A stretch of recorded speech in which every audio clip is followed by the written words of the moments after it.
6 lessons were an overview of anatomy, giving you the tools you'll need for the rest of this course.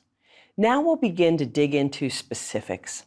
As we do, I'll be reminding you of some of the introductory material that applies to each section. But remember, if you need a refresher, you can always go back to any of those initial lessons and review. Let's start our regional lessons with the skeletal foundation of the torso, the spine. After covering the bony framework for the torso and then the head, we'll add the muscles and put it all together in patterns of movement of our axial musculature. But before we begin, as promised, let's look at a clinical issue and then learn the anatomy to see if near the end of the lesson we can use what we've learned to figure out what happened to our patient. Mrs. Obert is a 74-year-old woman who over the past decade or so has developed what's sometimes called a dowager's hump in her upper back. Her posture has become stooped in the thoracic region of her spine, causing her to hunch forward. What is happening to her anatomy to cause this slumped appearance between her shoulder blades, and why? The axial skeleton consists of the skull, the hyoid bone, the vertebrae, the ribs, and the sternum. But of all of those elements, the most movement occurs within the spine. The spinal column is the axis of our major body movements of the trunk. It is a flexible strut off of which the limbs extend, and it is a major supportive element for our posture, whether sitting or standing. The so-called true back muscles that help maintain that posture have their own nerve branches, the dorsal rami we covered in our previous lesson. The segmental nature of the spine can be seen in the repeating series of 24 vertebrae, along with the sacrum and coccyx. The stacking of these elements provides both the support and the flexibility needed for both posture and movement. The vertebral column is broken down into 5 main regions. A series of 7 vertebrae in the neck called cervical vertebrae, 12 vertebrae in the rib cage known as our thoracic vertebrae, 5 spinal elements in the low back called lumbar vertebrae, plus the sacrum and coccyx. Now the sacrum is usually formed from 5 sacral vertebrae that unite during development into a single triangular bone, typically when we're in our teens. The coccyx fuses from 3 or 4 small elements in humans. In 4-legged animals that have a tail, a series of caudal vertebrae extends from the sacrum into the tail. Now, humans only have a tail when we're embryos, and those few coccygeal vertebrae are the vestigial remnant. Let's first look at a single typical vertebra for its major bony landmarks, and then compare the similarities and differences among the major types of vertebrae. Nearly all vertebrae have a central region known as the vertebral body. Connected to that is a neural arch composed of 2 main parts: a pair of pedicles, which are stalk-like extensions that attach the neural arch to the vertebral body, and a pair of laminae, which complete the neural arch by meeting each other posteriorly. This arch surrounds an open region called the vertebral foramen, in which the spinal cord and the nerve roots reside. Above each pedicle is a superior articular process, and below each pedicle is an inferior articular process. Remember that an articulation is a joint, so we'll see that these facets are part of the anatomy that links the bones of the spine together. Laterally off the neural arch are a pair of transverse processes, since they go in a transverse orientation.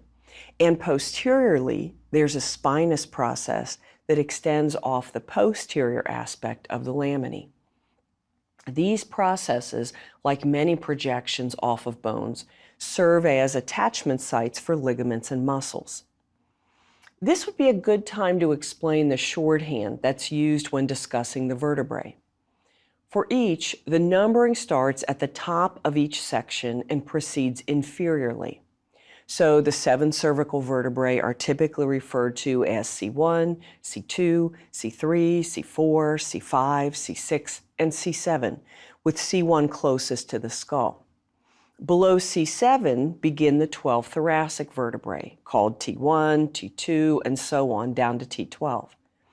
Inferior to this are the 5 lumbar vertebrae referred to as L1, L2, L3, L4, and L5, followed by the sacrum and then the coccyx. Fulfilling the convention that bone names are often the basis for naming structures around them, such as nerves and vessels, the spinal nerves that exit between adjacent vertebrae through the intervertebral foramina are also named and numbered in a similar way as their corresponding vertebrae. Cervical vertebrae are the smallest of the 3 types of vertebrae. They have a more petite vertebral body, and those bodies have a concave superior surface. Cervical vertebrae also typically have 2 prongs to their spinous processes, called a bifid spinous process. But the key feature that sets them apart from all other vertebrae is that cervical vertebrae have transverse foramina within their transverse processes. This series of openings transmit a vessel known as the vertebral artery, and that runs up the cervical spine and then enters the skull to help supply the brain with blood. Interestingly, in humans, the transverse foramina of our 7th cervical vertebra are vestigial, meaning an evolutionary feature that's no longer used. So our bilateral vertebral arteries skip C7 and jump into the transverse foramina of C6 as they pass superiorly towards the brain. Speaking of evolution, if we have 7 cervical vertebrae, can you imagine how many a giraffe has?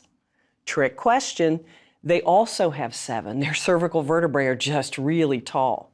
There's a basic evolutionary pattern to the vertebrate skeleton, with modifications, of course.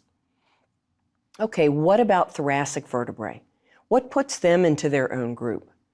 Each thoracic vertebra has several articulation sites for a pair of ribs.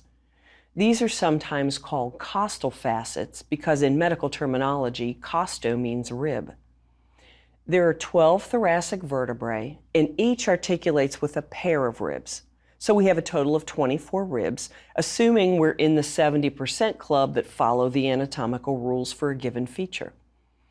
In addition, the bodies of thoracic vertebrae go from a relatively small size following the cervical spine to a relatively large size as they approach the lumbar region. In fact, the size of the bodies of all vertebrae increase as you go from superior to inferior in the spine, at least above the sacrum, and that's to help support the increasing amount of weight placed on each one. The 5 lumbar vertebrae have large and boxy bodies, smaller transverse processes, but larger spinous processes. Their superior and inferior articular processes are also larger. They lack transverse foramina and articulation sites for ribs, since those are only found on cervical and thoracic vertebrae, respectively. The lumbar vertebrae really don't have a specific feature of their own other than their large size. Now, a couple of cervical vertebrae are unique and require a little more explanation. The first cervical vertebra, known as C1, is also called the atlas. Like in mythology, Atlas held up the world, the atlas vertebra holds up our skull. It is unique in that it is the only vertebra without a vertebral body. It's really just a large neural arch with a pair of transverse foramina on its lateral aspects. Its 2 superior articular facets are cup-shaped and join with a pair of matching convex facets at the base of the skull, forming one of the ellipsoidal or condyloid joints that sit together like 2 spoons nesting. The second cervical vertebra, C2, is known as the axis. It looks fairly typical for a cervical vertebra, except that it has a projection on the superior surface of its body, known as the dens or odontoid process. Odontoid means tooth-like. The superior articular facets of C2 are quite flat, as are the matching inferior articular facets of C1. The dens of the axis forms an axis of rotation where it sits in the anterior aspect of the neural arch of C1. Now, when we move our head right and left, the skull and the atlas rotate together around the dens on the superior surface of the axis. A connective tissue band, called the transverse ligament on the atlas, makes a sling around the dens to hold it in place. As I tell my students, when you gently nod your head yes, you're using the gliding motion of your skull on C1, among other vertebral movements. And when you shake your head no, much of that rotation is happening between C1 and C2. Now, let's talk about the joints between other vertebrae. There are two types of joints that link most vertebrae to their adjacent buddies. Cartilaginous joints formed by the intervertebral discs you've probably heard of, and synovial joints between the inferior articular facets of one vertebra and the superior articular facets of the vertebra below it. The joints between the articular facets are small, but like other synovial joints, have a joint cavity surrounded by a capsule that makes them freely movable. The joint where an intervertebral disc links two adjacent vertebrae are amphiarthrotic. Remember, that means just a bit of movement. And while they don't allow for a lot of motion, since the cartilage unites the inferior surface of one vertebral body to the superior surface of the body below it, the net effect of the stacking of 24 vertebrae provides plenty of movement. Think of a zipper. You don't get much movement between any two sets of zipper teeth, but if you take the zipper as a whole, you can easily twist it. It's really the combined stacking of the 24 vertebrae that gives the whole of the spinal column its bending and twisting movements. The intervertebral discs are composed of two kinds of material. The outer ring is made out of fibrocartilage, which is a type of cartilage that's quite dense with collagen fibers. That ring is called the annulus fibrosus, and it surrounds a gel-like central region called the nucleus pulposus. Now, if you know a bit about animal evolution and the main features of animals known as chordates, Chordata is the phylum group to which we belong. This nucleus pulposus is the only remnant of the notochord that's present in humans. The annulus fibrosus is a tough cartilage that links the adjacent vertebral bodies together, while the jelly-like nucleus pulposus acts like an inner shock absorber to help withstand compression due to weight placed on the spine. When you think about it, not only do the lumbar vertebrae, for example, support the weight of the upper body, they also have to support the weight of anything we're carrying.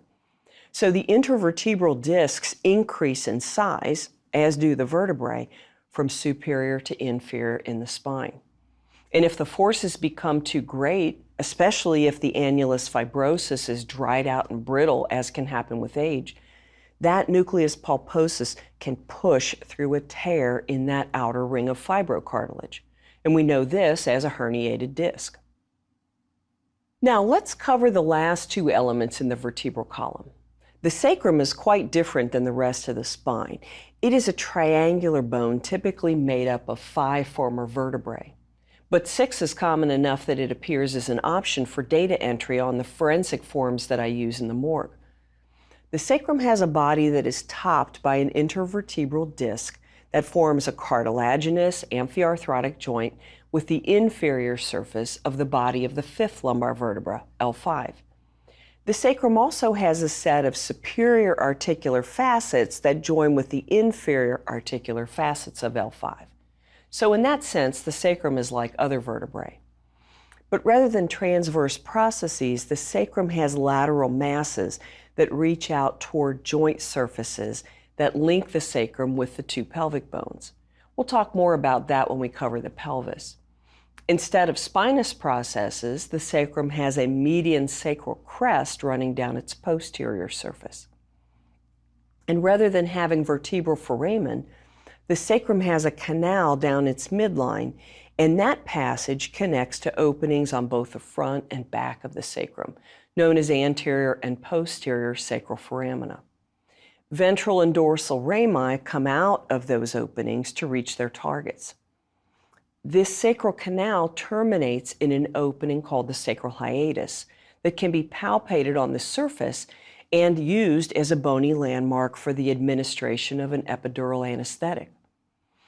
On the superior and anterior aspect of the sacrum is a forward projection called the sacral promontory, and it's an important landmark in obstetrics. How far it projects anteriorly into the pelvis can determine whether a woman will likely be capable of a vaginal delivery or may need a cesarean section. Lastly, the coccyx is the small tailbone that articulates with the sacrum. It's usually composed of 3 to 4 fused coccygeal vertebrae. So while the spinal column starts with 33 vertebrae that ultimately fuse into 26 bones, 7 cervical, 12 thoracic, and 5 lumbar vertebrae, plus a single sacrum and coccyx, there are only about 23 or 24 total intervertebral discs. There isn't a disc between the skull and the atlas, nor between the atlas and axis. And there's only remnants of discs within the sacrum.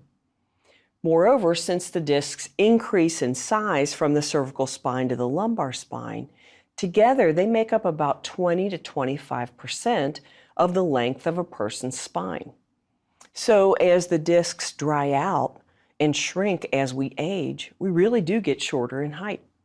In fact, a person is tallest in the morning and a tad shorter by bedtime if they've been up and about all day. When the vertebrae are stacked, most with intervertebral discs between them, the series is linked into what we call the vertebral column or spinal column. Notches at the pedicles of adjacent vertebrae leave a space between the bones called the intervertebral foramen. So while each vertebra has a vertebral foramen posterior to its body, you can't find an intervertebral foramen on a vertebra. They're only formed when the vertebrae are stacked. The vertebral foramina extend down the spinal column, forming a spinal cavity through which the spinal cord passes.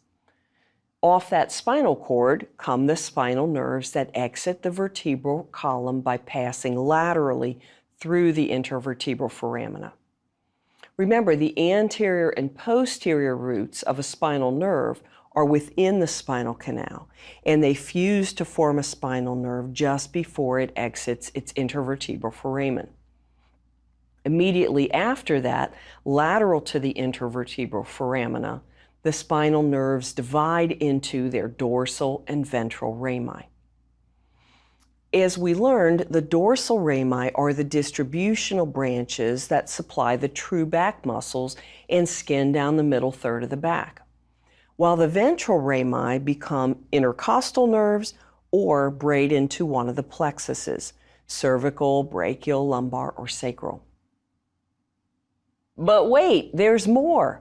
A series of ligaments connects adjacent vertebrae to help aid the stability of the spine. There's an anterior longitudinal ligament that's wide and strong and runs down the length of the stacked bodies of the vertebrae on their anterior side. And there's a narrow posterior longitudinal ligament that runs down the posterior aspect of the stacked vertebral bodies. These ligaments reinforce the cartilaginous joints formed by the intervertebral discs and attach to the discs as well as the vertebrae they join. Other ligaments unite adjacent spinous processes, transverse processes, and laminae. Because the posterior longitudinal ligament is narrow, disc herniations often occur just lateral to it, precisely in the location where spinal nerves exit their intervertebral foramina. This is why a herniated disc often pinches a nerve, causing pain. The assembled spine is held together well, but that doesn't mean it's held straight. Developmentally, when a fetus is growing, the body is in the so-called fetal position. This results in a spine that's anteriorly concave, with the head, neck, and back bent toward the lower limbs. This is what's known as the primary curvature of the spine. When an infant is born, that's really the first time the newborn has to support his or her own weight. As you likely know, the caregivers of the child must support the baby's neck because the muscles that support the large head we humans are born with have not yet developed their ability to carry that large noggin. But as the infant's neck muscles gain control, the spine changes its curvature in the neck to better balance the head on the cervical spine. The neck develops a curvature that's posteriorly concave. In other words, a curve in the opposite direction of the primary curvature of the fetal position. Now, this cervical curvature is known as a secondary curvature. Later, as the baby begins to sit up and later pulls up on the coffee table, much to the parents' joy and perhaps chagrin since they now have to watch what they put on that table, the spine changes again. We develop a lumbar curvature in the low back that, like the cervical curvature, is posteriorly concave. So the adult spine has a slight S shape when viewed from the side.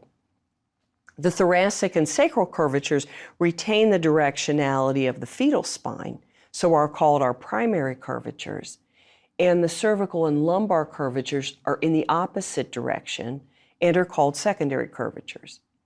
The net result helps maintain the proper center of gravity for upright posture and balance. But some individuals develop abnormal curvatures. We've likely all heard of scoliosis, which is a lateral bend in the spine. I've seen cases of scoliosis in our cadavers that are so severe that they cause changes to the internal organs. For example, one elderly female had such a serious lateral curvature in her thoracic spine that the lung on the side most affected was compressed into a space that wasn't more than a few inches in height. Now, clearly that would have affected her breathing and been so uncomfortable. There are other abnormal curvatures as well. An exaggerated lumbar curvature is known as lordosis. And this doesn't mean how much junk in the trunk someone has, to use a phrase for a large backside, but rather a secondary lumbar curvature that is much greater than normal.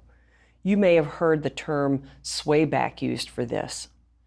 But a certain degree of lordosis is actually normal during pregnancy because the increased amount of weight anterior to the vertebral column in a pregnant woman is somewhat offset by a temporary lordosis that helps readjust her center of gravity during her pregnancy.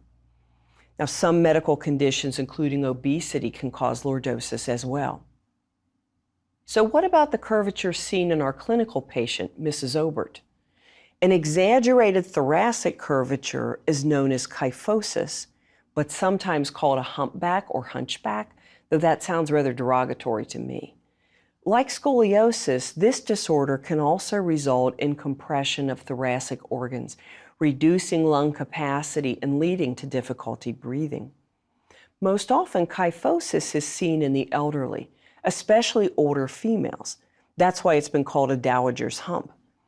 Kyphosis can be caused by conditions such as polio or muscular dystrophy as well, but that wasn't the case for Mrs. Obert.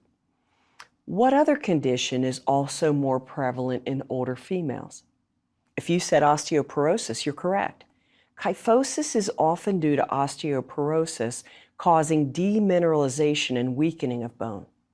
The body of a vertebra is much less dense in its bony makeup than its more posterior regions, such as the articular facets and transverse and spinous processes. As these vertebral bodies weaken from osteoporosis, their anterior aspects collapse, leaving a vertebral body that is wedge-shaped rather than being of symmetrical heights both anteriorly and posteriorly. The stacking of these wedge-shaped vertebrae then results in an exaggerated anteriorly concave curvature. When we see a person with this condition, it looks so uncomfortable, and we may wonder why the person doesn't just straighten up. But they simply can't. The bony support of the vertebral column just isn't what it once was. The good news is that in mild and early cases, physical therapy to strengthen back muscles can help, as can wearing a brace. But in severe cases, surgery, including spinal fusion or even the insertion of hardware to support the spine, may be needed. Now, let's review the movements of the spine. Remember, anatomical position has the spine in its erect posture, including its normal curvatures. Some of the true back muscles posterior to the spine maintain our normal posture. These are skeletal muscles because if I tell you to sit up straight, you can activate those muscles voluntarily. But all day long, subgroups of muscle cells in our postural muscles take turns stabilizing the spine. Sitting up straight really doesn't wear us out. Our butt gets tired of sitting long before our back does. We don't even have to think about it. It's part of our muscle memory, which is subconscious control we learned in infancy. When we want to flex the spine, however, as in touching our toes, we use muscles anterior to the spine, like our abdominal muscles. For rotation, we also primarily use abdominal muscles, but we do have some obliquely oriented muscles posterior to our spine that aid in twisting motions of the trunk. Plus, as we'll see in an upcoming lesson, a unique group of muscles govern the important head-turning movements that happen between the atlas and axis vertebrae. Some laterally placed muscles, including some true back muscles, and some in the abdominal wall, help us with lateral flexion of the spine, as in a side bend. Some of these anterior abdominal muscles are often called muscles of the core, and as you probably know, especially if you're a fitness enthusiast, a strong core is key to maintaining a healthy back. And a healthy back is not only important to posture, it's also important to supporting the entire trunk of the body during movement. So the body has this central axis of vertebrae that's both strong yet flexible. We have two kinds of joints to keep the spine stable: the intervertebral discs uniting adjacent vertebral bodies, and the synovial joints that unite the superior and inferior articular facets of adjacent vertebrae. Then we add the series of ligaments that support the spine from nearly all directions. On top of that, we have numerous muscles that prop up the spine. Really, from every angle and from many surrounding structures comes the net result of stabilization of the spine. Now, why is that so important? The spinal cord is within that canal that runs down the stack of vertebrae. And as we've learned, that spinal cord is the conduit that allows for communication between the brain and the peripheral nerves. This includes both the motor pathways for controlling the muscles and the sensory pathways that connect the skin, joints, and muscles to the brain. This not only helps us perceive stimuli, from pain to touch, but it also helps us balance. And I don't just mean for a gymnast or other athlete. Balance is absolutely essential for any animal, human or otherwise, if they're to successfully navigate their environment, capture food, and escape from danger. So if the support of the spine is so essential and so reinforced, then why do so many people have back problems? Published estimates indicate that nearly 80% of us will have some sort of back pain during our lifetime.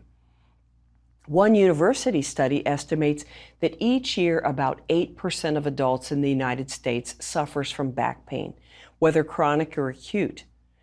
And that study concludes that back issues are the sixth most costly medical condition in the U.S., affecting people of all ages and socioeconomic levels, and routinely causing issues with work productivity.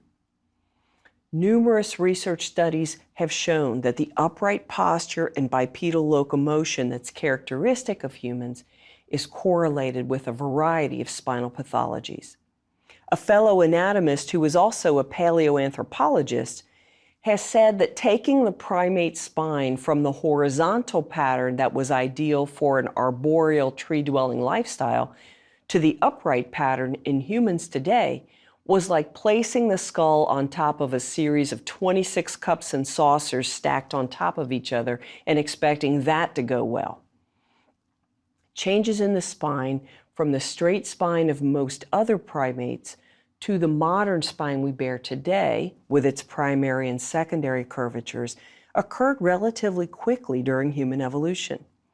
These modifications can be tracked in the fossil record and by comparing the spine of modern apes to our own. The bottom line is that the human vertebral column is definitely not designed for the stresses and strains of upright posture, but rather has been co-opted to accomplish it. After all, evolution is not goal-oriented. And as I say often, playing on the words of the great Lisa Simpson, perhaps there is no moral to the story, to which Homer replies, exactly, it's just a bunch of stuff that happened. Nevertheless, the end result of this spinal jury-rigging is the widespread back pain seen among humans. But that's paired and offset with the increased functionality we've gained in the process. Maybe that's the moral of the story. So now that we've covered the details of the spinal column, in our next lesson, we'll move on to the rest of the axial skeleton, the skull, hyoid bone, and rib cage. It's really remarkable what evolution has been able to cultivate over time. And I hope you find the same level of amazement at the body that I try to instill in my university students.